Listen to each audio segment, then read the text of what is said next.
విజయవాడలో కొలువుదీరిన అమ్మ దుర్గమ్మ, మాయమ్మ దుర్గమ్మ, చల్లగా రావమ్మ, గలుగల్లున రావమ్మ, చల్లగా రావమ్మ, గల్లున రావమ్మ, గలుగల్లున రావమ్మ.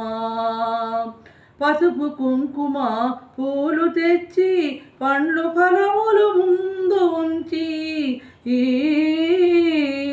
పసుపు కుంకుమ పూలు తెచ్చి పండ్లు ఫలములు ముందుంచి పూజ చేసేము తల్లి, సేవ చేసేము. చల్లగా రావమ్మ, గల్లున రావమ్మ, గలుగల్లున రావమ్మ. విజయవాడలో కొలువుదీరిన అమ్మ దుర్గమ్మ.